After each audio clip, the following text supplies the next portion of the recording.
On Christmas morning, I opened a gift from my wife's family. It was my missing wristwatch from last year, the only thing left of my father. I thought I lost it. Her sister laughed and said, "Oh, I forgot I took that." When I confronted her, my Mill said, "Don't start drama over a watch." That night, I quietly packed a bag.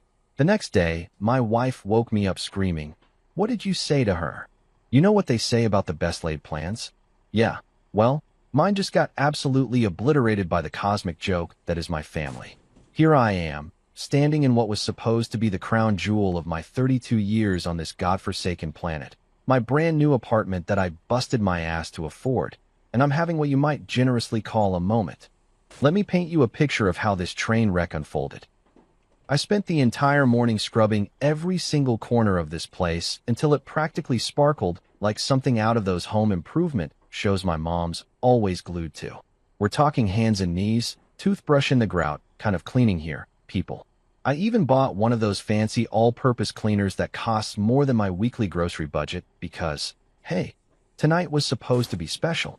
The candles? Strategically placed throughout the living room like I'm some kind of interior design genius. Vanilla and sandalwood, classy stuff, not those cheap dollar store numbers that smell like a chemical factory explosion. Fresh flowers from the farmer's market downtown, the kind that make you feel like you've got your life together even when you're secretly eating cereal for dinner 3 nights a week. I arranged them in this vase I'd been saving for months, the one I found at that antique shop, and thought, someday, when I have people over, this'll look perfect. And the food? Jesus Christ, the food. I went full Gordon Ramsay on this spread. We're talking homemade lasagna that took 4 hours to prep, garlic bread that I actually made from scratch instead of buying those frozen hockey pucks from the grocery store, Caesar salad with real Parmesan that I grated myself like some kind of culinary saint. I made enough to feed a small army because that's what you do when your family's coming over, right? You make sure there's plenty because God forbid someone goes home hungry and then spends the next week telling everyone how stingy you are. This whole shindig was supposed to be my victory lap, my look what I accomplished without any help from anyone moment. After years of living in that shoebox apartment where the neighbors sounded like they were training for the WWE championships every night at 2 a.m., I finally had my own place. A real place. 2 bedrooms, updated kitchen, a balcony that actually fits more than a single folding chair. Hell, I've even got a dishwasher that doesn't sound like it's summoning the devil every time I run it. So there I was, dressed in my good shirt. You know, the one I save for job interviews and funerals, checking my phone every 5 minutes like some lovesick teenager waiting for a text back. 6 o'clock came and went. Then 7. By 8, I'm starting to think maybe I got the time wrong. Even though I sent the invitation 3 weeks ago and followed up with a group text last Sunday. You remember Sunday, right? The day my dear brother Martin was supposed to be totally free and wouldn't miss it for the world. The candles are burning lower, casting these weird shadows that make the apartment feel more like a funeral home than a celebration. The lasagna is getting that crusty edge that happens when it sits in the oven too long on warm, and I'm standing there like an idiot, checking the time on my phone for the 100th time. That's when the doubt starts creeping in. You know the feeling, that cold, slimy sensation in your gut that whispers maybe you're not as important as you thought you were. Maybe that group chat where everyone was so enthusiastic was just politeness. Maybe "we'll definitely be there" is code for "we'll show up if we don't find something better to do." But I'm not ready to give up yet. I mean, Claire's always late to everything. It's practically her trademark. She once showed up to her own birthday party 45 minutes after it started because she lost track of time getting her nails done. And my parents? They're probably stuck in traffic or helping my sister with something. There's always something with my sister. 9 o'clock rolls around, and that's when I make the mistake of opening social media. You know what they say about curiosity killing the cat? Well, consider me officially deceased. There it is, in living color on my phone screen. Photos from Martin's impromptu fishing trip. And not just Martin. Oh no, that would be too simple. There's Claire, grinning like she just won the lottery, holding up some pathetic-looking base like it's the catch of the century. My parents are in the background, Dad with his arm around Mom, both of them looking happier than I've seen them in months. My sister Jessica's there too, making duck faces at the camera because apparently she never mentally graduated from 2009. The timestamp on the first photo? 4:30 this afternoon, which means they all bailed on my housewarming to go fishing. Fishing. Not a wedding, not an emergency, not even a decent excuse like food poisoning or a flat tire. They chose standing around in waders, getting eaten alive by mosquitoes, over celebrating the biggest achievement of my adult life. I scroll through the comments, each one a tiny knife twist in my chest. Looks like such a blast. Family time is the best time. Jealous of this crew. Not a single person asked where I was. Not one comment that said, "Hey, isn't James supposed to be celebrating his new place tonight?" The silence in my apartment becomes deafening. The refrigerator hum that I barely noticed during the day now sounds like a freight train. The upstairs neighbor's TV, which I can usually tune out, might as well be broadcasting directly into my living room. Even the candles seem to mock me with their cheerful flickering, like they're saying, "Look how festive we are for your pity party, population 1." I walk over to the kitchen island where all this beautiful food is laid out like an offering to gods who decided not to show up. The lasagna's developing that sad, dried-out look that screams, "Leftover Tuesday." The salad's wilting despite my best efforts with the fancy dressing I splurged on. The garlic bread's gone cold and hard, probably suitable now only for feeding pigeons or using as hockey pucks. And then, just when I think this night can't get any more humiliating, my phone buzzes with such violence I nearly drop it. The screen lights up with a message that makes my blood run cold. "Claire, we need to talk now." Not, "Sorry we missed your party." Not, "Something came up." Not even a bullshit excuse about traffic or feeling sick. Just, "We need to talk now." Like I'm some employee who's been caught stealing from the petty cash box. I stare at those 5 words until they blur together. The audacity is breathtaking, really. They ghost my housewarming party to go fishing with my golden boy brother, post it all over social media like they're proud of ditching me, and then have the nerve to demand my immediate attention when it's convenient for them. Standing there in the glow of my own pathetic celebration, surrounded by enough food to feed the family that couldn't be bothered to show up, I feel something shift inside me. It's not sadness anymore. That passed about an hour ago. It's not even anger, though there's plenty of that simmering under the surface. It's something colder, sharper, something that tastes like clarity and feels like the first breath of air after being underwater too long.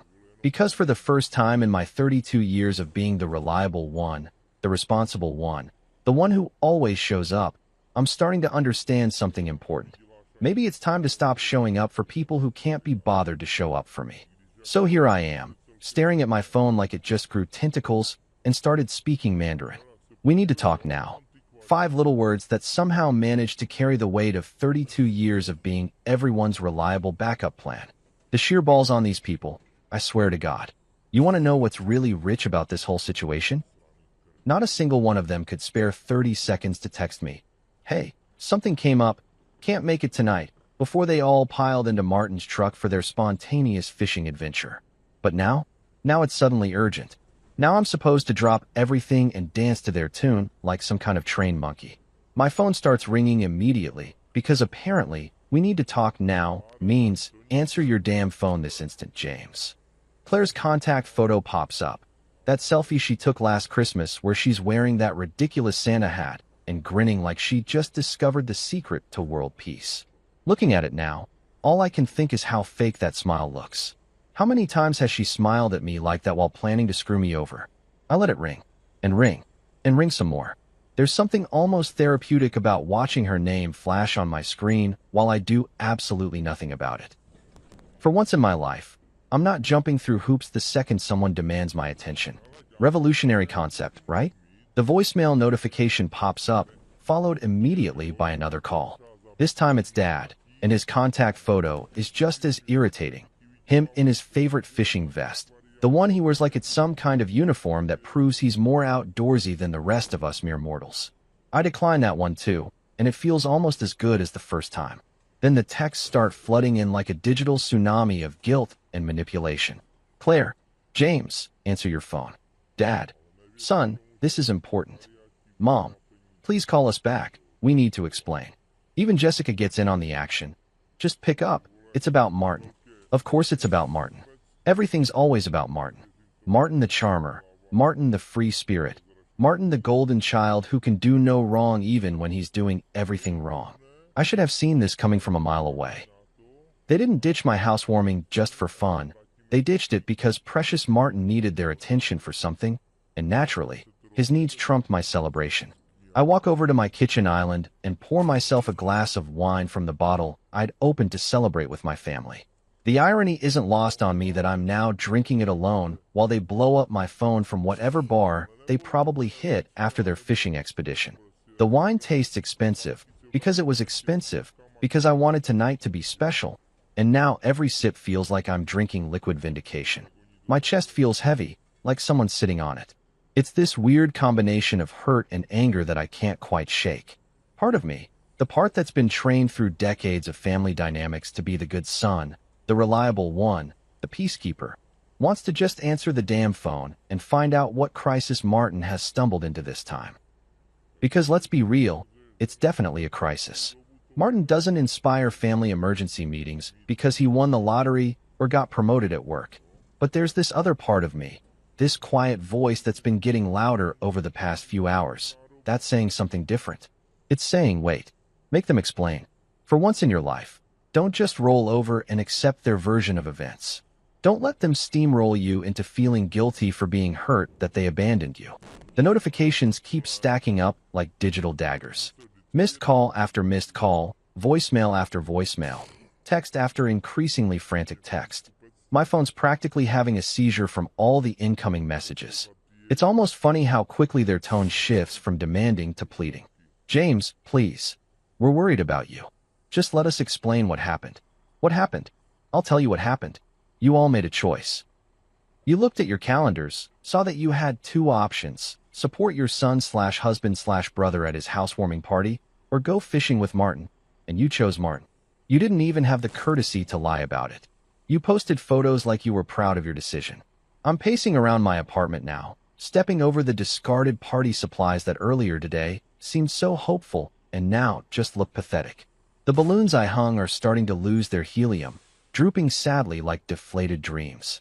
The "Welcome to my new home" banner I spent 20 minutes positioning perfectly now feels like a cruel joke. That's when I hear the knock at my door. Not the confident rap of someone who belongs here, but this tentative little tap that screams awkward neighbor interaction. I look through the peephole and see Mrs. Garcia from across the hall, holding what looks like a plate covered with aluminum foil. She's in her 70s, this sweet lady who always says hello in the elevator and asks about my job like she actually cares about the answer. I debate pretending I'm not home, but something about her kind face makes me open the door. She's standing there in her flowered housecoat and slippers, looking genuinely concerned. James, Mijo, I was just wondering, did your party get canceled? She's looking past me into the apartment, and I can see her taking in the untouched spread of food, the lonely candles still burning, the decorations that scream celebration for one. I try to force a smile, but it feels like I'm wearing someone else's face. Oh no, Mrs. Garcia. Just running a little late, you know how it is. But she's not buying it. She's lived long enough to recognize bullshit when she sees it, and her face softens with this expression that's somehow worse than anger or disappointment. It's pity. Pure, unadulterated pity. She's looking at me like I'm a lost puppy that got left in the rain. Oh, sweetheart, she says, and those two words carry more genuine concern than I've heard from my own family all night. She holds out the plate. I made extra empanadas. Thought maybe your guests might enjoy them. I take the plate because what else can I do? Thank you. That's really thoughtful. My voice sounds strange even to me, like it belongs to someone else. She pats my arm gently. You know, Mijo, sometimes the people who should show up for us don't. But that doesn't mean you're not worth showing up for. And just like that, this woman I barely know has summed up everything I've been feeling in one simple sentence. After she goes back to her apartment, I stand there holding her empanadas, and something inside me crystallizes into absolute clarity. They had their chance. They chose fishing over family, my family, specifically. They chose Martin's drama over my achievement. They chose to humiliate me publicly and then expect me to be available the second they needed something from me. Well, guess what? For the first time in my adult life, I'm not available. I'm not jumping when they say jump. I'm not answering their calls or responding to their increasingly desperate texts. I'm going to let them sit with the consequences of their choices for once. My phone buzzes again. Claire, naturally. James, please. We know you're upset, but this is bigger than tonight. I read the message twice, then set my phone face down on the counter. Because you know what? Tonight was big to me, and they missed it. They don't get to decide that their emergency trumps my pain just because it's convenient for them. The quiet voice in my head isn't so quiet anymore. It's practically shouting, make them wait. Make them explain. Make them understand what it feels like to be ignored when you need someone most. So that's exactly what I'm going to do. Morning comes whether you want it to or not. And let me tell you, I spent most of the night staring at my ceiling like it held the secrets to the universe. My phone sat on the nightstand like some kind of digital time bomb, buzzing intermittently with voicemails and texts that I refused to acknowledge. By the time dawn crept through my blinds, I'd counted exactly 17 missed calls and 23 unread messages. A new personal record in family harassment, if we're keeping score. I shuffled to the kitchen in my boxers and old college t-shirt, stepping over the remnants of last night's disaster.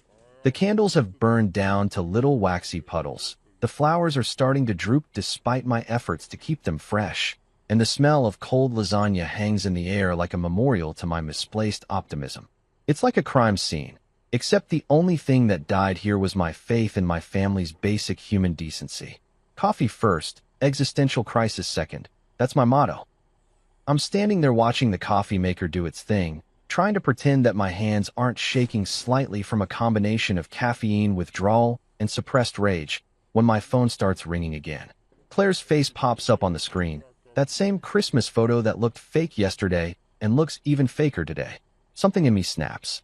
Maybe it's the way the morning light is hitting all the untouched food, or maybe it's the fact that I've had 8 hours to really marinate in my anger, but I decide enough is enough. I swipe to answer, and before she can even get a word out, I'm already on the offensive. Oh, so now you want to talk? My voice comes out rougher than I expected, probably because I spent half the night grinding my teeth. After posting your fishing trip all over Facebook like some kind of victory lap?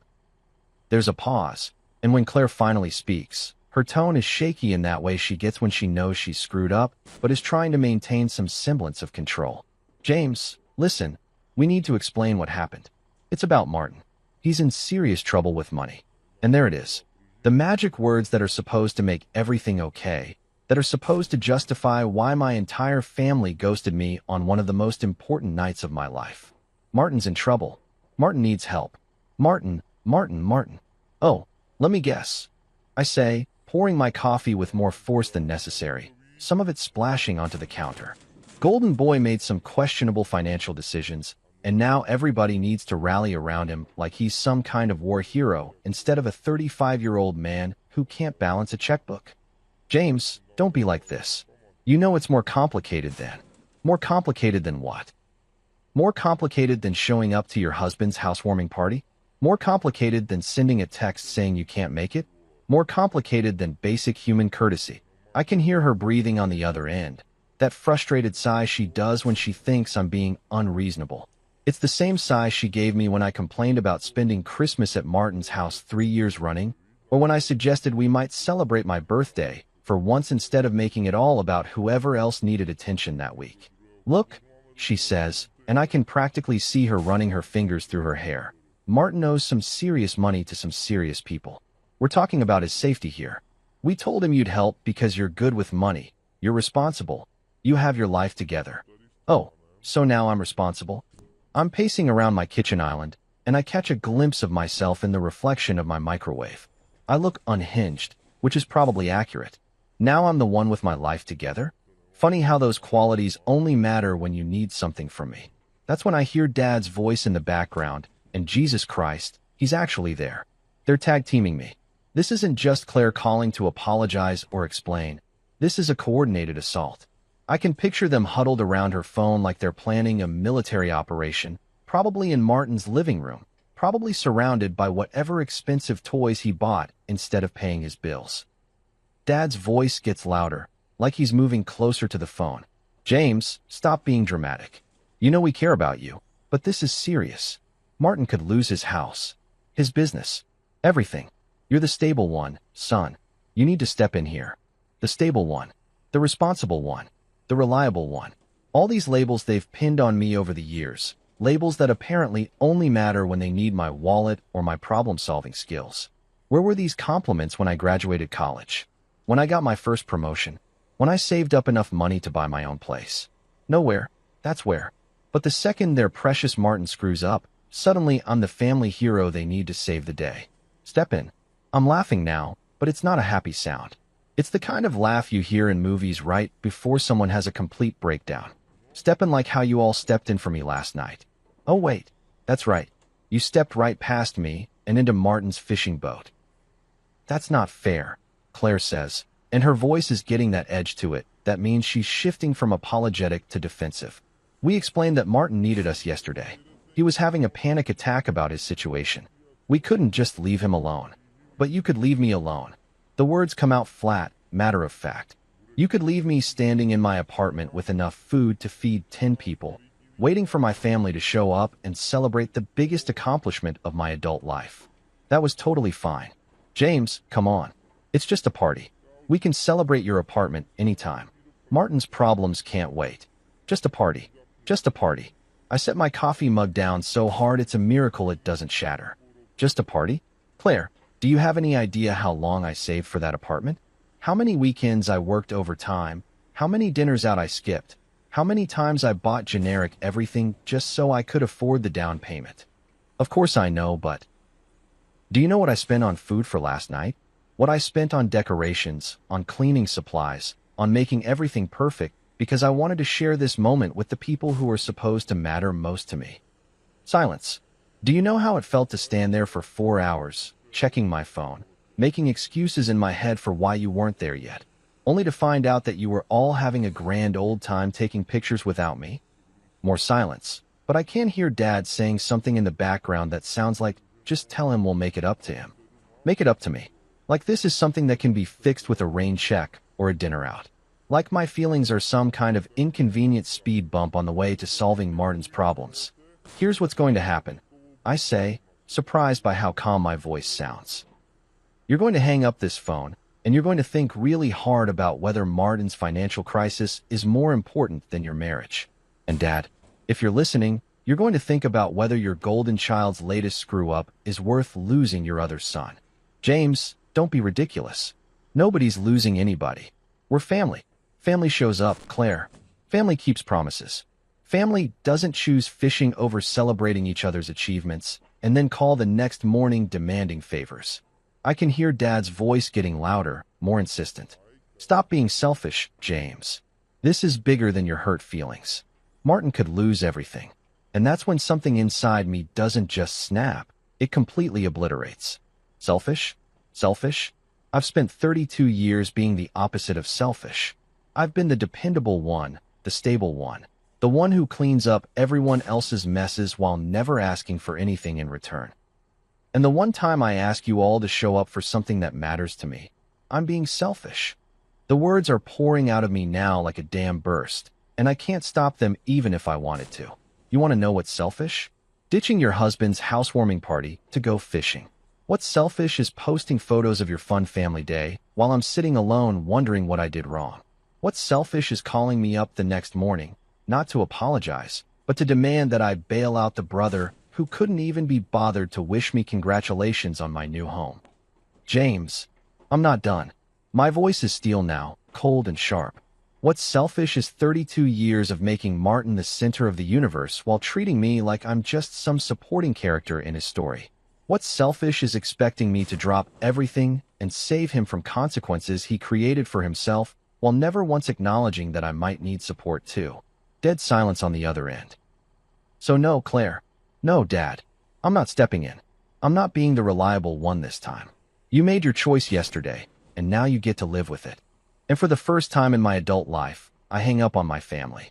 You'd think that hanging up on your family for the first time in your life would feel more satisfying, but honestly, it just left me feeling hollow, like I'd been carrying around this massive weight for so long that now that it's gone, I don't know how to stand up straight anymore. I spent the rest of the morning rage cleaning my apartment, scrubbing dishes that were already clean, reorganizing closets that were already organized, basically doing anything to keep my hands busy so my brain wouldn't have time to second-guess what I'd just done. By afternoon, I'd almost convinced myself that maybe I'd overreacted. Maybe I was being too harsh. Maybe I should call Claire back and apologize for losing my temper. You know how it is when you're programmed from birth to be the peacekeeper. Even when you're completely in the right, there's this nagging voice that says you're being the problem. That voice got real quiet real fast when I heard the knock on my door around 6 p.m. Not Mrs. Garcia's tentative little tap this time. This was confident, familiar, the kind of knock that says, "I belong here, and I'm coming in whether you like it or not." I look through the peephole, and there she is, Claire, standing in the hallway with that smile plastered on her face. Not her genuine smile, mind you, but that practiced, saccharine thing she pulls out when she needs something. The smile that says, "I'm about to manipulate you, and we both know it. But let's pretend this is all very pleasant." She's dressed to kill, too. Not in her usual jeans and t-shirt combo, but in that blue dress I complimented her on last month, the one that brings out her eyes. Her hair's done up in that style she knows I like, and she's even wearing the perfume I bought her for our anniversary. The whole 9 yards. This isn't Claire the wife coming to have an honest conversation. This is Claire the actress coming to give a performance. I debate not answering, just like I did with the phone calls, but something morbid in me wants to see how this plays out. So I open the door and lean against the frame, not stepping aside to let her in. If she wants to do this, we're doing it in the doorway where the whole hallway can hear. "Hey, baby," she says, and that fake sweetness in her voice makes my teeth hurt. "I was in the neighborhood and thought I'd stop by. You know, check out the new place properly." In the neighborhood? Right. We lived 20 minutes apart, and there's absolutely nothing in my neighborhood she'd have any reason to visit. But sure, let's pretend this is some casual, spontaneous visit. Little late for the housewarming tour, don't you think? I say, not moving from my position in the doorway. That was supposed to happen yesterday. Remember yesterday?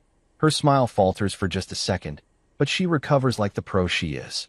"James, don't be like that. I know you're upset about last night, but let me explain. It wasn't personal. Martin was having a complete breakdown. He called Dad crying, actually crying, about losing his house. We couldn't just ignore that. But you could ignore me. It's not the same thing, and you know it." She takes a step closer, and I catch a whiff of that perfume. It used to make me weak in the knees. Now it just smells like desperation. Your party was a celebration. Martin's situation was a crisis. You understand the difference, right? The condescension in that last question makes my jaw clench. Oh, I understand perfectly. My achievements don't qualify as crises, so they go to the bottom of the priority list. Got it. That's not what I meant. She's still smiling, but it's getting more strained by the second.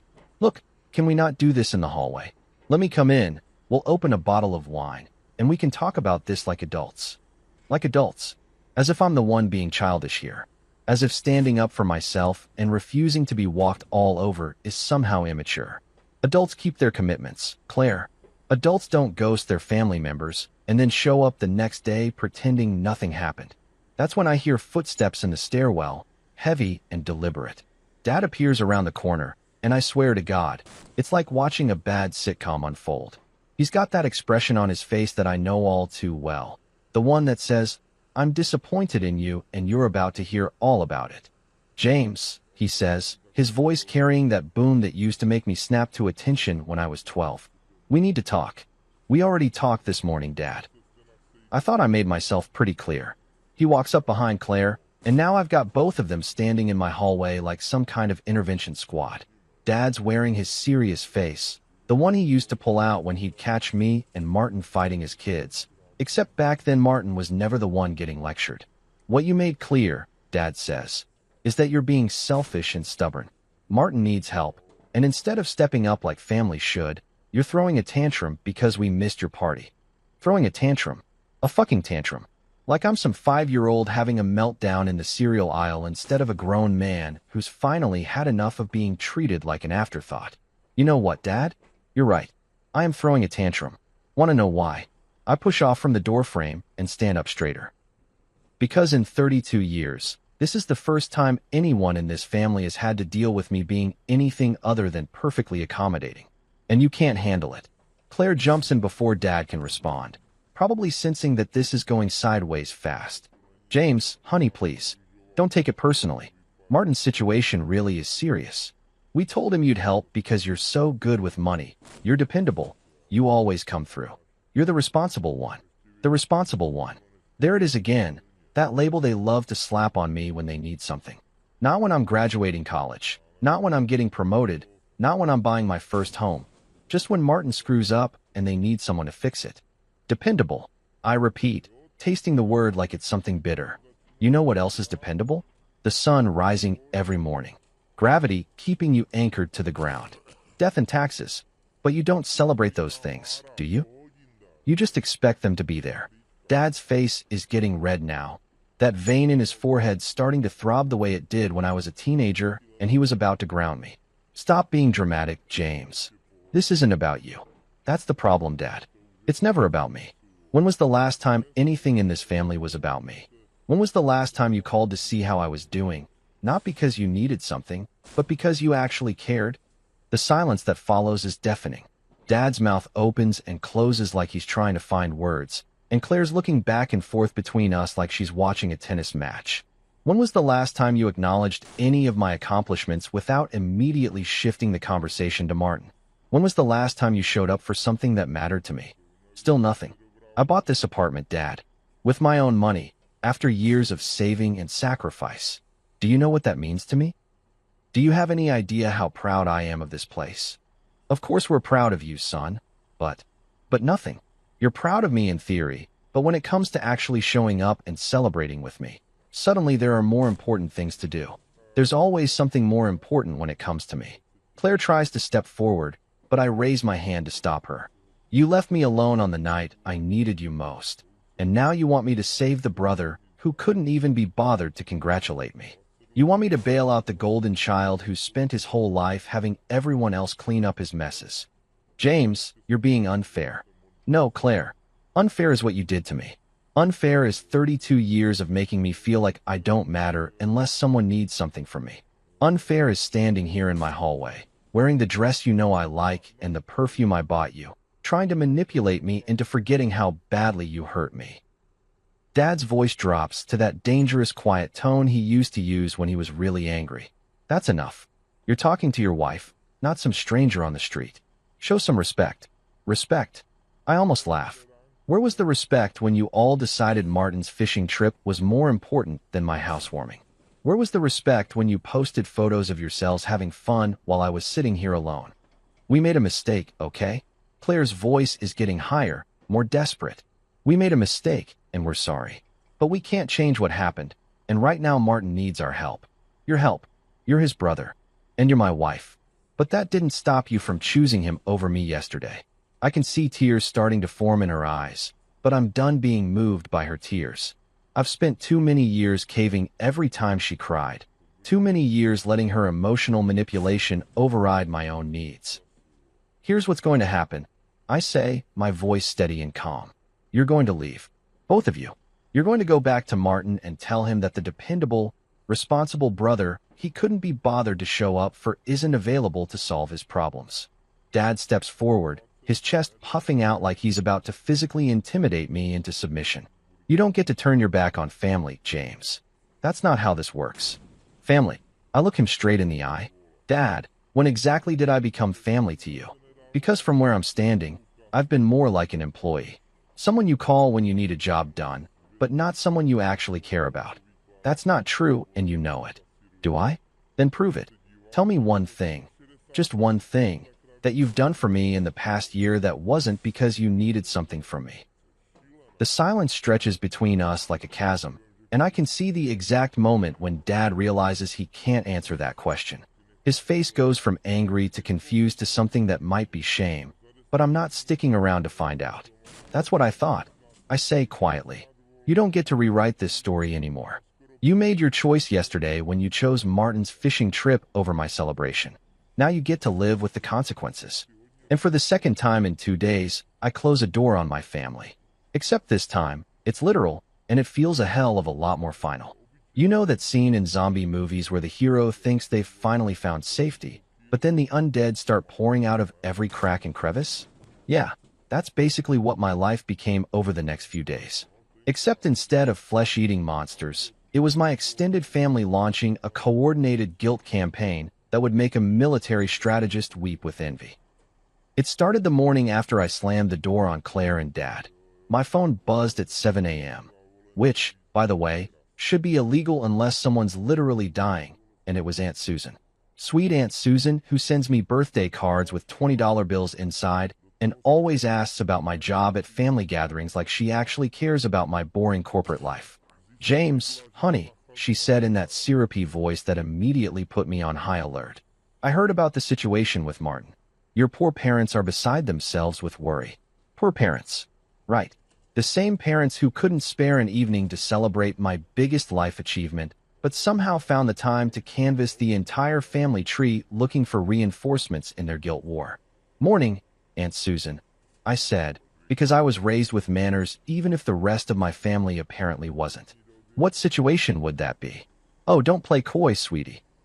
We all know Martin's in a bind, and family needs to stick together during times like these. Your mother called me crying last night." "Crying, James. She's so worried about both her boys." "Both her boys? That's rich, considering one of her boys has been completely ignored for the past 32 years, while the other one has been treated like some kind of golden god who can do no wrong.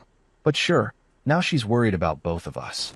"I'm sure she is," I said, not bothering to hide the sarcasm in my voice. It must be really hard for her to see Martin facing consequences for his actions for once. "James, that's a terrible thing to say about your brother. He's struggling, and instead of helping him, you're being, well, cold." That's not the James the first no. Cold. There's that word again, the one Claire threw at me yesterday. Funny how quickly I went from dependable and responsible to cold the second I stopped being their personal ATM and emotional punching bag. The calls multiplied like rabbits on steroids. Uncle Bob, who I haven't spoken to since Christmas 3 years ago, suddenly felt compelled to lecture me about family loyalty. Cousin Jennifer, who blocked me on Facebook after I pointed out that her MLM scheme was basically a pyramid scheme, was now sliding into my DMs with sob stories about Martin's situation. Even my grandmother, my 90-year-old grandmother who can barely work her TV remote, somehow managed to leave me a voicemail about how disappointed she was in my selfishness. The voicemail from Grandma was particularly brutal. "James, sweetie, I don't understand what's gotten into you. Martin has always looked up to you as his big brother. He needs you right now, and you're turning your back on him. That's not how I raised your father, and it's not how your father raised you. Family comes first, always. Call Martin. Fix this. Always looked up to me." "That's a good one, Grandma."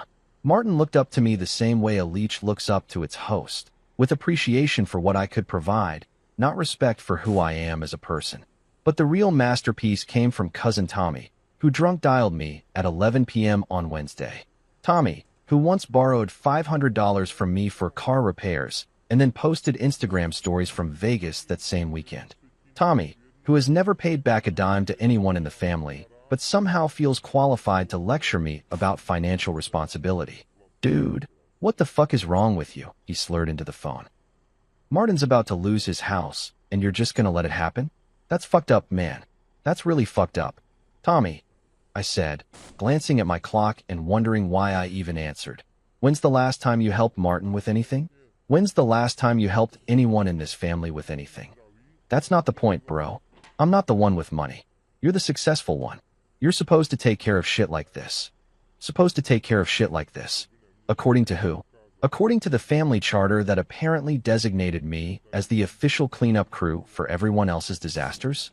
The handbook I never received that outlined my responsibilities as the stable, dependable, boring one. By Thursday, I was starting to feel like I was trapped in some kind of psychological warfare experiment. Every social media notification made me cringe. Every phone call sent my blood pressure through the roof. They were relentless, coordinated, and absolutely shameless in their manipulation tactics. The worst part? They were all using the same script. Family comes first. Martin needs you. Don't be cold. This isn't like you. It was like they'd all attended some kind of guilt-tripping seminar and graduated with honors. At work, I was a wreck.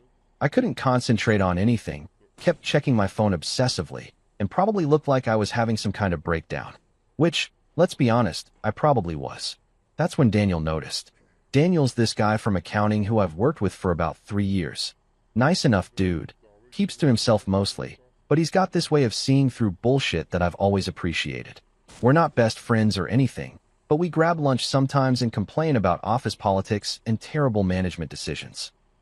You look like someone ran over your dog, he said, sliding into the chair across from me in the break room, where I was staring at my sandwich like it held the meaning of life. Family issues, I said, which was becoming my standard response to anyone who asked why I looked like a walking disaster. Daniel nodded knowingly. The kind where everyone suddenly becomes an expert on your life decisions. I looked up at him, surprised by how accurately he'd nailed it. Something like that. Let me guess, he said, opening his own lunch. Someone in your family screwed up, and now everyone expects you to fix it because you're the responsible one. The air quotes he made around responsible told me everything I needed to know. This guy had been there, done that, bought the t-shirt. My brother, I admitted. Financial trouble. Bad financial trouble. And apparently it's my job to bail him out because I have my shit together. And when you said no, suddenly you became the villain. Exactly. It felt good to talk to someone who understood without me having to explain the whole sordid history. Daniel took a bite of his sandwich, chewed thoughtfully. You know what I learned when my sister went through her drug phase, and everyone expected me to fund her recovery for the 4th time? What? That being the stable one in a dysfunctional family is both a blessing and a curse. It's a blessing because you actually have your life together. It's a curse because everyone else treats that stability like it belongs to them. His words hit me like a punch to the gut, but in a good way. Like someone had finally put into words what I'd been feeling but couldn't articulate. The thing is, Daniel continued, they're not really asking you to help your brother. They're asking you to enable the same pattern that got him into trouble in the first place. They want you to rescue him so they can all go back to pretending that his problems aren't really problems. But they keep saying I'm being cold, that I'm turning my back on family. Daniel laughed, but it wasn't mean. Of course they do. Because if you're the cold one, then they don't have to examine their own behavior. If you're the one being unreasonable, then they can all feel good about themselves while they pressure you into fixing everything. He leaned forward, his expression getting more serious. Can I ask you something? When's the last time any of these people calling you cold actually showed up for something that mattered to you? The question hung in the air between us like a challenge. I thought about my housewarming party, about all the times I'd invited family to work events or personal celebrations, about all the times I'd gotten generic excuses or outright no-shows. That's what I thought, Daniel said, reading my expression. They're not angry because you're being cold, James. They're angry because you're finally setting boundaries, and boundaries make people who are used to walking all over you very uncomfortable. That night, I sat in my apartment, my beautiful, hard-earned apartment that no one in my family had bothered to celebrate with me, and really let Daniel's words sink in. The phone kept ringing, the texts kept coming, the voicemails kept piling up. But for the first time since this whole mess started, I wasn't feeling guilty about ignoring them. I was feeling something else entirely.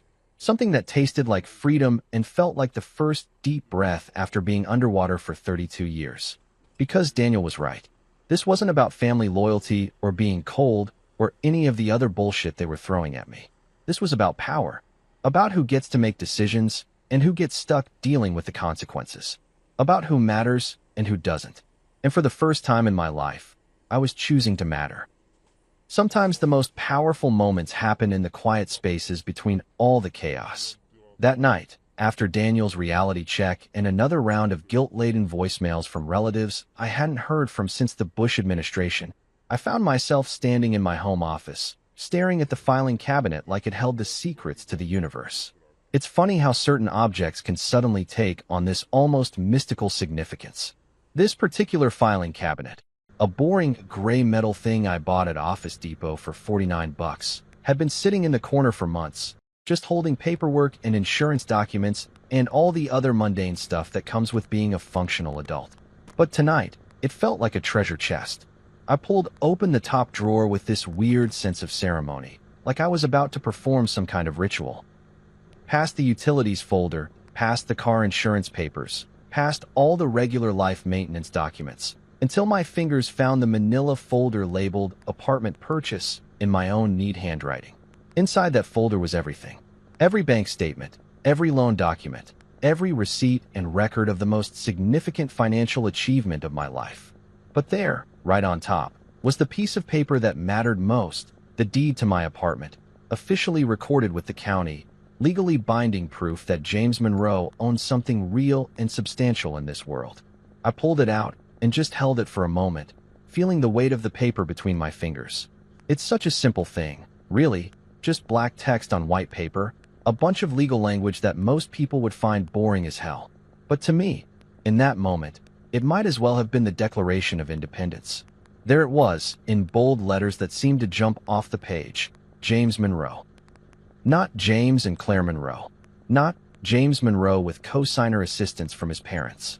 Just my name, standing alone, claiming ownership of something I'd earned entirely through my own effort. I thought about the journey to that moment. The 2 years of eating ramen noodles and generic cereal, so I could save every possible penny for the down payment. The weekends spent working overtime while Martin was out partying or going on spontaneous road trips funded by family handouts. The Friday nights I stayed home instead of going out because every dollar I didn't spend was a dollar closer to my goal. I remembered the day I made the final payment, how I'd sat in the bank manager's office signing what felt like 1,000 documents, how surreal it felt to hand over a check for that much money and know that I wasn't going into debt for it. I'd saved enough to buy the place outright. No mortgage, no monthly payments to some faceless corporation, no strings attached to anyone or anything except my own hard work. The irony wasn't lost on me. Here I was, the boring one, the responsible one, the one who supposedly didn't know how to have fun or live life to the fullest, and I'd managed to accomplish something that none of my more exciting family members had ever come close to achieving. At 32, I owned my home free and clear while Martin was about to lose his because he couldn't manage his finances well enough to make mortgage payments. I walked over to my kitchen counter and spread the deed out under the bright overhead lights, smoothing out the creases where it had been folded in the filing cabinet. Then I pulled out my phone and carefully positioned it to capture the entire document, making sure the letterhead was visible, making sure my name stood out clearly, making sure every official seal and signature was in frame. The photo came out perfect. Crystal clear, professional looking, undeniably authentic. I stared at it for a long moment, thumb hovering over the screen as I composed the caption in my mind. I wanted something simple but powerful, something that would speak for itself without being too obvious about what I was really doing. Built this life on my own. Some stories tell themselves. Short, sweet, and loaded with meaning for anyone who knew the context. I wasn't mentioning Martin directly, wasn't throwing anyone under the bus explicitly, wasn't even referencing the drama of the past few days. I was just sharing a fact, a simple, documented, legally certified fact about my life and my achievements. But I didn't post it. Not yet. Something held me back, some instinct that told me this was a weapon I could only use once, so I better make sure the timing was right. Instead, I just sat there holding my phone, looking back and forth between the photo and the actual deed, feeling this strange combination of pride and power that I'd never experienced before. For 32 years, I'd been living my life according to other people's expectations and definitions of success. I was the reliable one, the stable one, the one who didn't cause drama or make waves or demand attention. I was the supporting character in everyone else's story, the one who showed up when needed and disappeared into the background when the excitement was over. But this deed told a different story. This piece of paper was proof that I wasn't just the family cleanup crew or the emergency contact for when things went wrong. I was a person who set goals and achieved them, who made sacrifices and saw them pay off, who built something lasting and meaningful entirely through my own efforts. I thought about all the times Martin had mocked my boring lifestyle. The jokes about my budgeting spreadsheets, my meal planning, my reluctance to blow money on spontaneous trips or expensive toys. The way he'd roll his eyes when I declined to go out drinking because I was saving for something important. The way the whole family had treated my financial discipline like some kind of character flaw instead of a strength. Well, look who's laughing now, Martin. Look whose boring lifestyle resulted in actual security and independence, and whose exciting lifestyle resulted in begging family members for bailouts. I picked up the deed again, running my finger along the edge of the paper. This wasn't just a legal document. It was proof of independence. Proof that I didn't need anyone else's approval or assistance to build a life worth living. Proof that all those years of being overlooked and undervalued had actually been years of becoming stronger and more self-sufficient than any of them. The phone rang, startling me out of my thoughts. Claire's name flashed on the screen, and for a split second, I felt that old familiar urge to answer, to smooth things over, to be the accommodating husband who never caused problems. But then I looked at the deed in my other hand, and that urge died a quick death. Let it ring. Let her wonder what I'm thinking, what I'm planning, what I might do next. For once in my life, I was holding all the cards, and I wasn't in any hurry to show my hand. I carefully folded the deed and put it back in the filing cabinet, but I kept the photo on my phone. My ace in the hole. My proof that James Monroe was nobody's backup plan or emergency fund. I was a man who'd built something solid and lasting, and I'd done it without anyone's help. The power of that realization was intoxicating. For the first time in my adult life, I wasn't worried about what my family thought of me or whether I was living up to their expectations. I had concrete, legal, undeniable proof that I was doing just fine on my own. Better than fine, actually. I was thriving. While they'd been too busy celebrating Martin's latest adventure to notice my achievements, I'd been quietly building the kind of life that most people only dream about. Financial independence, a beautiful home, career stability, all the things that Martin's exciting lifestyle had failed to provide him. I made myself a cup of coffee and sat down at my kitchen table, looking around at the apartment I'd worked so hard to afford. Every piece of furniture, every appliance, every decoration had been chosen and purchased by me. No family loans, no co-signers, no strings attached. This was my space, my sanctuary, my proof that the boring, responsible James Monroe was actually the most successful member of his family. And tomorrow, if the guilt campaign continued, if the pressure kept mounting, if they kept calling me cold and selfish for refusing to bail out their golden boy, I had something they couldn't argue with or dismiss or minimize. I had proof that their version of my story was complete bullshit. The quiet confidence that came with that knowledge felt better than any family approval I'd ever received. Because this wasn't dependent on their recognition or validation. This was just true, whether they acknowledged it or not. And soon, everyone would know exactly how true it was. Sometimes the universe has this twisted sense of timing that would be hilarious if it wasn't happening to you. I'd been sitting on that photo of my apartment deed for 3 days, carrying it around in my phone like a loaded weapon I wasn't quite ready to fire. But Friday afternoon, while I'm trying to focus on quarterly reports and pretending my personal life isn't a complete dumpster fire, my phone rings with a number I haven't seen in about 2 years. Martin, my dear brother Martin, calling me directly for the first time since. Actually, I can't remember the last time Martin called me for anything that wasn't borrowing money or asking for a favor.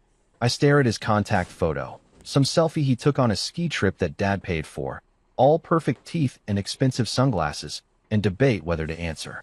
Part of me is curious to hear what his angle is going to be, whether he'll try the guilt approach or go straight for emotional manipulation. Curiosity wins, so I swipe to answer. Well, look who remembers my phone number. James. His voice sounds rough, like he's been crying or hasn't slept, and despite everything, there's this tiny part of me that actually feels bad for him. 32 years of conditioning don't disappear overnight, apparently. We need to talk. Do we? Because last I checked, you needed to go fishing instead of celebrating your brother's new apartment. Funny how your priorities keep shifting.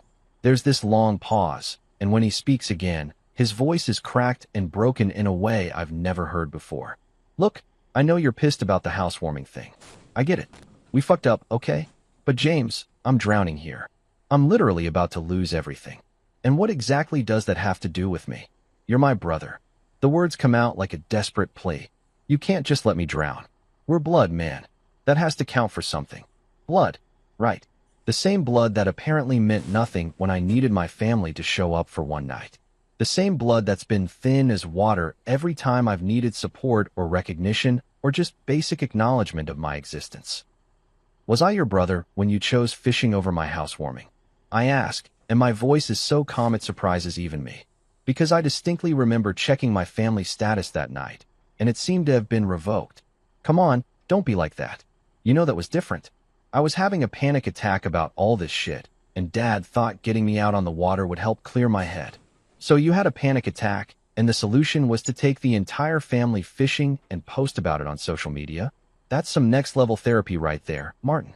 It wasn't like that. What was it like then? Because from where I'm sitting, it looked like you decided your feelings were more important than my celebration, and everyone else agreed with you. Like always. The silence stretches between us, and I can hear him breathing heavily on the other end. James, please. I'm begging you here. These people I owe money to. They're not the kind of people who take no for an answer. I could lose my house, my business, everything I've worked for, everything he's worked for. That's rich. Martin's business is some half-assed contracting company that he runs out of his garage, taking on jobs he's not qualified for, and then scrambling to fix his mistakes when they inevitably go wrong. The house he's about to lose? Dad co-signed for that mortgage because Martin's credit was already shot from previous financial disasters. Tell me something, Martin, I say, leaning back in my office chair. When you posted all those photos from your fishing trip, did it occur to you how that might make me feel? Did you think for even 1 second about your brother sitting alone in his new apartment, waiting for his family to show up? We weren't thinking about that. We were just trying to help me deal with.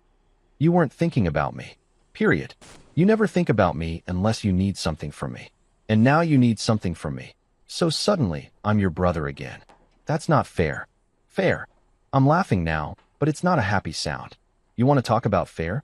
Fair would be your family showing up to celebrate the biggest achievement of your brother's life.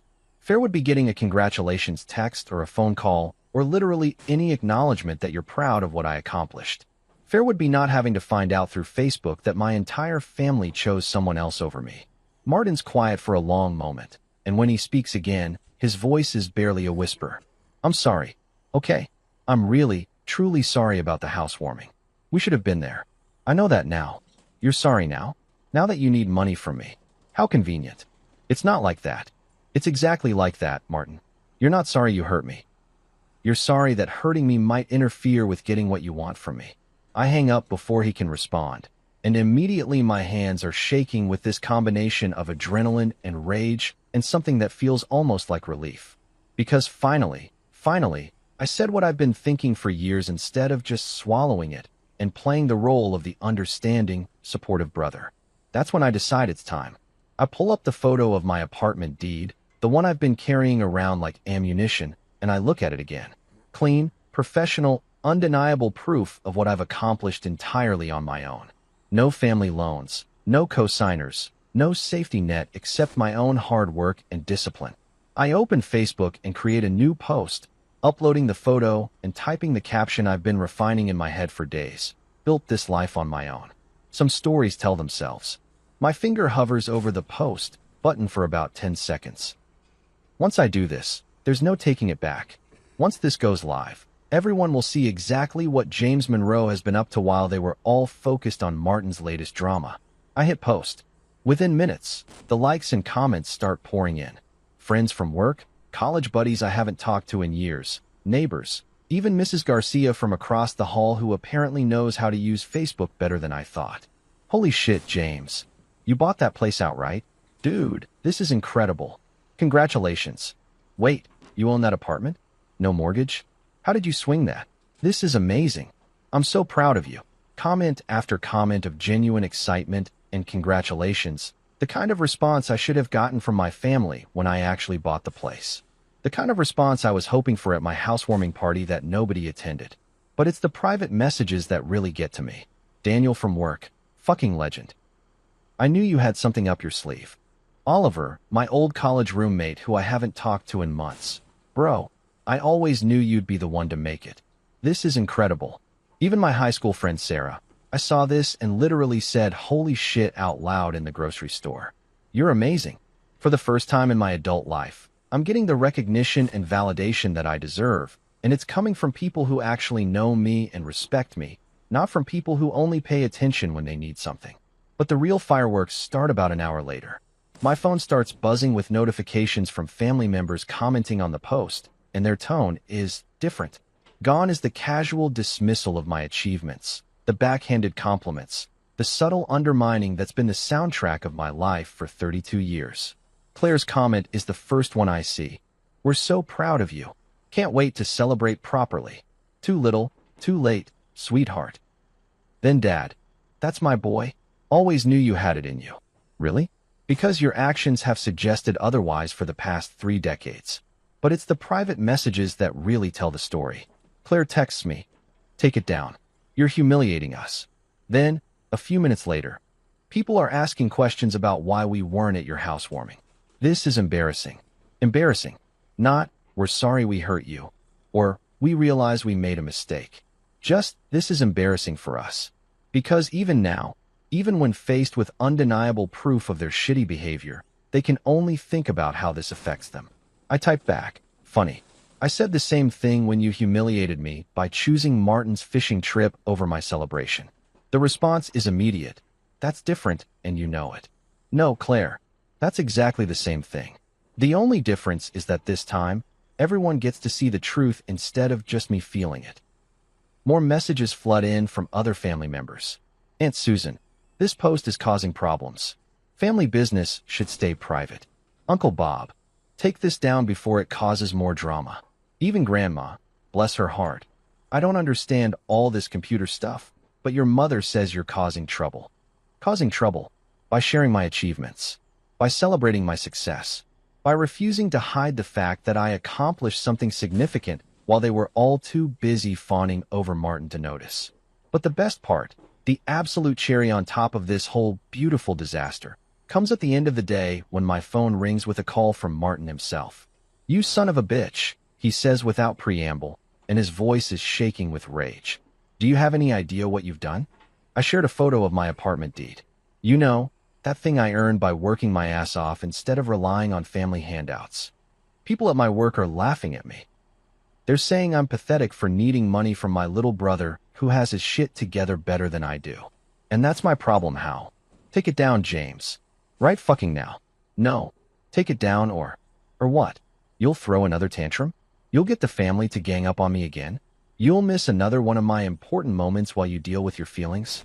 The silence on the other end is deafening. Here's the thing, Martin. I continue, and my voice is steady as steel. For 32 years, I've been editing my life to make you feel better about yours. I've downplayed my achievements, hidden my success, and accepted scraps of attention while you got the feast. But I'm done with that now. James, the post stays up. The truth stays public. And if that embarrasses you or makes you uncomfortable or hurts your feelings, then maybe you should have thought about that before you spent 3 decades treating me like I didn't matter. I hang up, and for the first time since this whole mess started, I feel completely, utterly, absolutely free. You know what they say about the truth? It has this nasty habit of spreading like wildfire once it gets loose. My little Facebook post might have seemed like just one guy sharing a photo of his apartment deed, but apparently I'd lit a fuse that was connected to a much bigger powder keg than I'd realized. The first sign that something major was shifting came Sunday morning when I'm at the grocery store, minding my own business in the cereal aisle, and I run into Mrs. Henderson from church.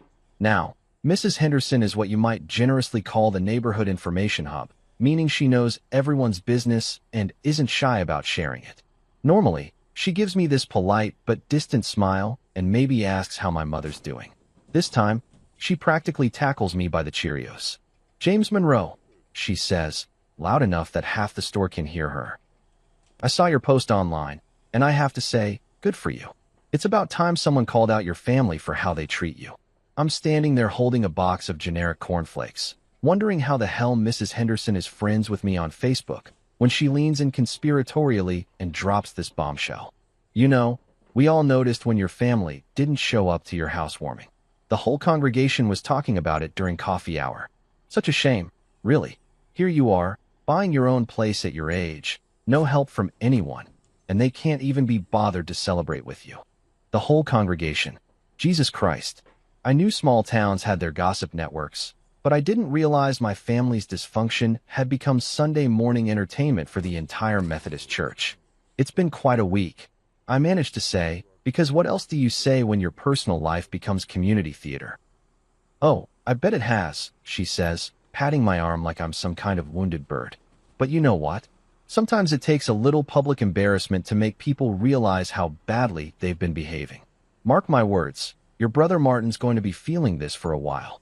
She's not wrong about that. Over the next few days, I start hearing through the grapevine just how far the ripple effects of my little truth bomb have spread, and honestly, it's more devastating than I could have imagined. Apparently, Martin's co-workers at the construction company where he does contract work had seen my post and put two and two together. Here's Martin, going around for weeks talking about how his family was going to help him out of his financial jam, how his reliable little brother was good for it, how blood is thicker than water, and all that bullshit.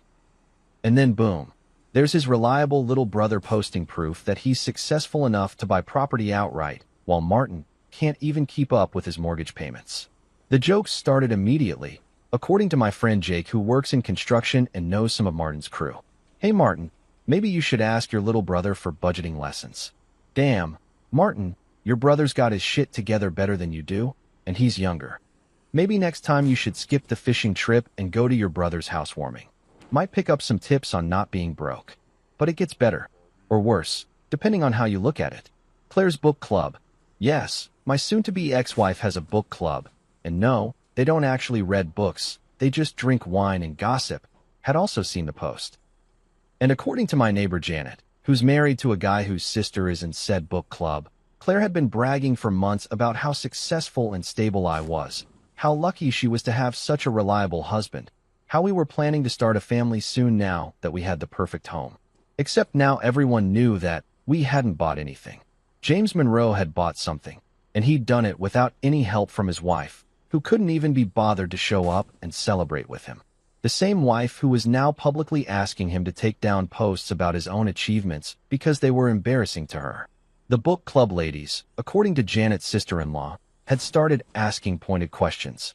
If James is so successful and you're so proud of him, why weren't you at his housewarming? Did you know he could afford to buy a place outright? Are you guys having problems? You seem to spend a lot of time at your brother-in-law's events instead of celebrating your husband's accomplishments. Claire, apparently, had left the last book club meeting early and hadn't been answering her phone when the ladies tried to check on her. But the absolute masterpiece of unintended consequences came through my old college friend Oliver, who reached out Wednesday night with a story that was so perfect I almost couldn't believe it was real. Oliver works in marketing now, lives about an hour away, and apparently still keeps in touch with some of our mutual college friends through various social media groups. He'd shared my post in one of these groups with a comment about how proud he was of me for achieving financial independence so young, and how he'd always known I'd be the one to make it.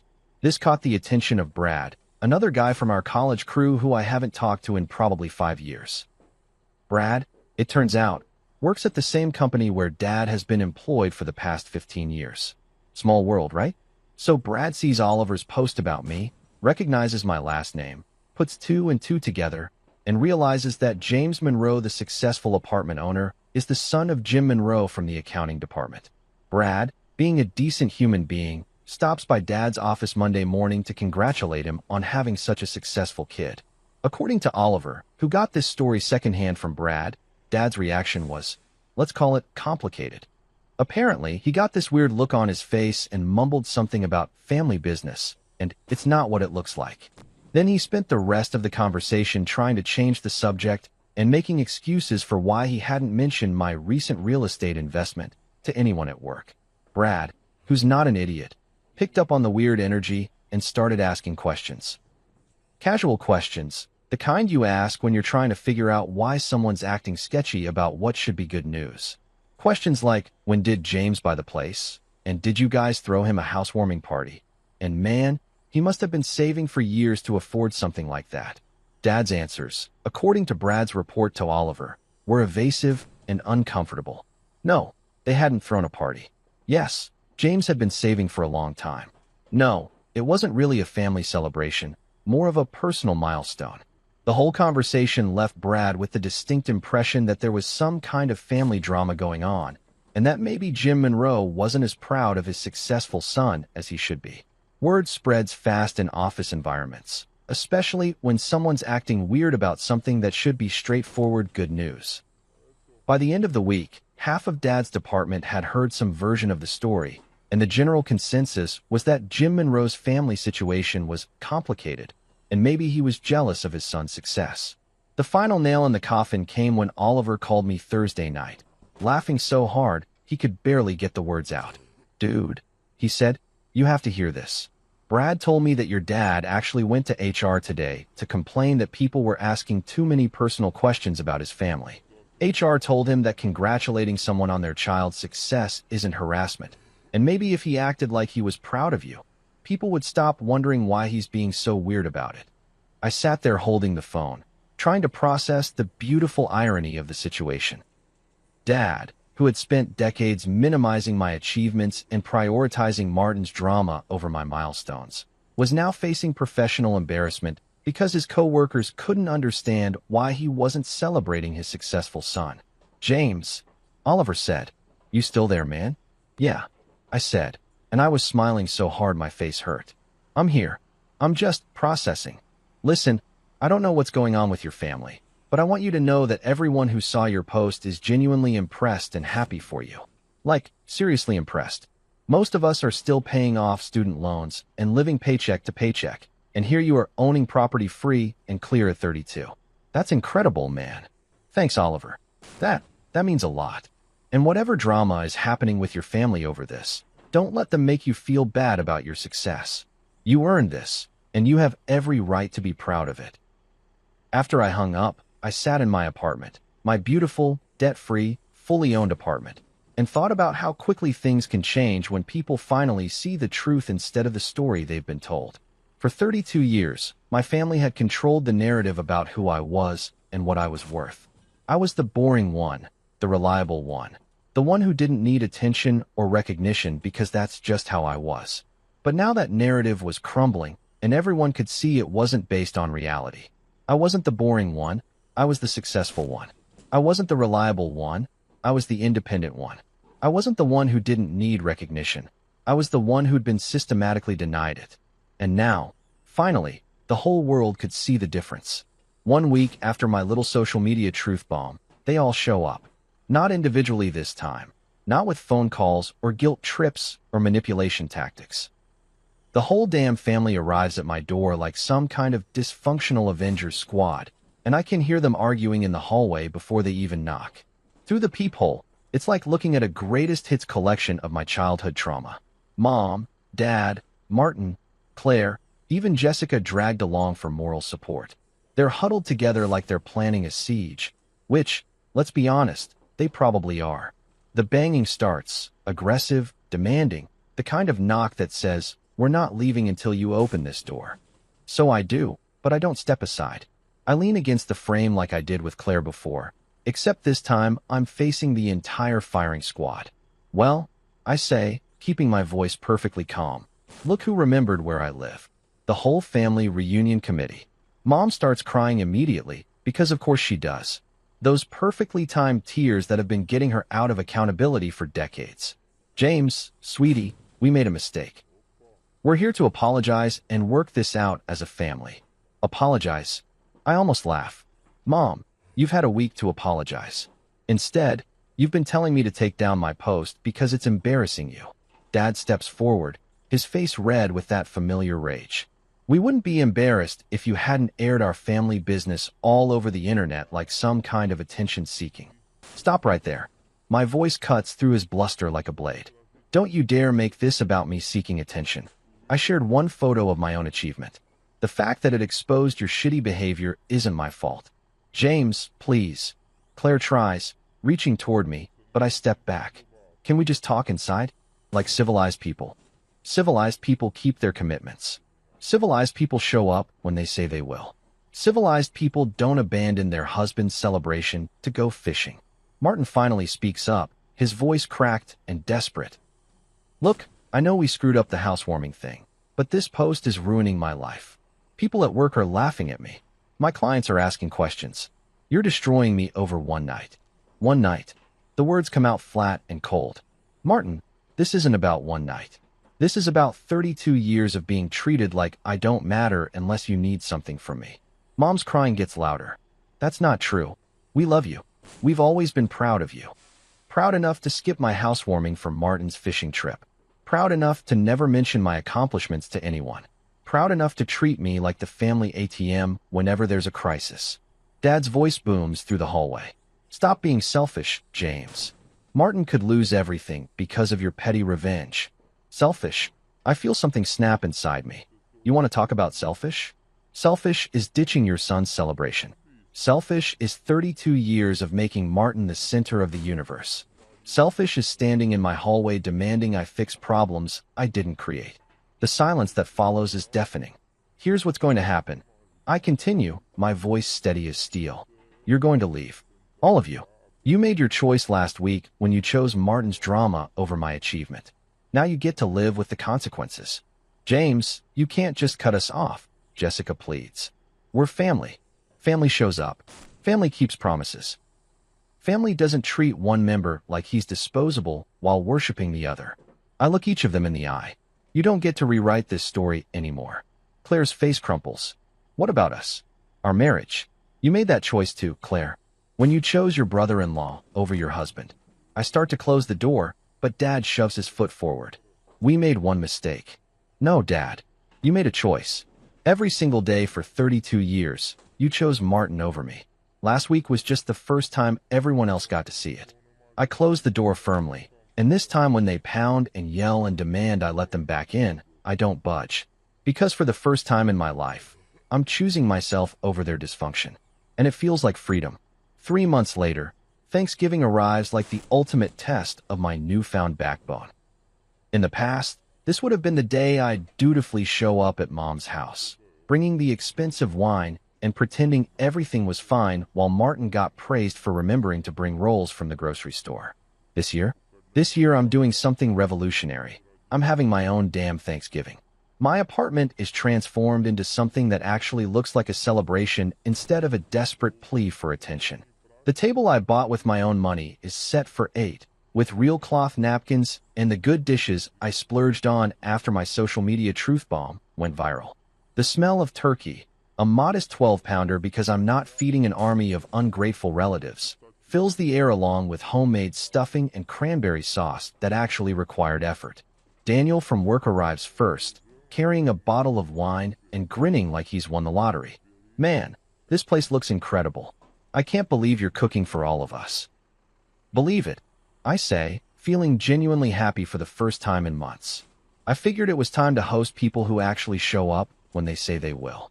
Oliver drives in from an hour away, brings his girlfriend Sarah, who I've heard so much about, and immediately starts gushing about my apartment like he's giving a real estate tour. Dude, I still can't believe you own this place outright. You're living the dream. Mrs. Garcia shuffles over from across the hall with her famous flan and a smile that could power a small city. Mijo, this smells better than anything I ever made. You're going to make some lucky woman very happy someday. The irony isn't lost on me that my elderly neighbor has more faith in my future romantic prospects than my soon-to-be ex-wife ever did. Jake shows up with his wife and their baby, who immediately becomes the center of attention in the best possible way. James, I have to tell you, watching you stand up to your family has been inspiring as hell. Half the guys at work have been talking about setting boundaries with their own toxic relatives. We're sitting around my table, laughing about work stories and college memories, when my phone buzzes with a text from my cousin Tommy. Yes, the same cousin who drunk dialed me to call me selfish. The message is a photo of my family's Thanksgiving table, which looks about as cheerful as a funeral reception. Mom's sitting at one and looking like she's lost her best friend, Dad's scowling at his plate like the turkey personally offended him, and Martin slumped in his chair with the defeated look of a man whose golden child status couldn't save him from the consequences of his own actions. Claire's there too, apparently, sitting as far from my empty chair as possible. The caption reads, "Not the same without you, man." Mom's been crying all day. I show the photo to Daniel, who nearly chokes on his wine. Holy shit, they look miserable. Good. Is that terrible of me? I ask, though I'm still smiling, that I'm kind of enjoying their misery. Are you kidding? Oliver jumps in. They spent 32 years making you miserable while they celebrated their golden boy. A little taste of their own medicine is long overdue. As if the universe wants to punctuate his point, my phone buzzes again. This time it's a voicemail notification from Claire. I almost ignore it, but curiosity gets the better of me. I step into the kitchen and play it on speaker. Her voice is trembling, heavy with tears and what sounds like genuine regret. James, I'm sorry. I'm so sorry. Please talk to me. The house feels empty without you. Thanksgiving feels empty. Everything feels empty. I know I screwed up. I know I chose wrong. But please, please don't give up on us completely. I delete the voicemail without hesitation. Because here's the thing I've learned over the past 3 months. Revenge isn't about anger or spite or making people suffer. Real revenge is walking away from people who don't value you and building a life so good that their absence becomes a blessing instead of a loss. I walk back to my dining room where my chosen family is debating whether pumpkin pie or flan is the superior dessert, where people are laughing at my jokes and genuinely interested in my stories, where I'm not the reliable background character, but the host of my own celebration. Standing in my doorway, looking out over this scene of actual happiness and genuine connection, I realize something profound. I don't need their apologies anymore. I don't need their recognition or validation or belated attempts to make things right. I have something better. I have peace. I have people who show up. I have a life I built entirely on my own terms. And that, it turns out, is the sweetest revenge of all.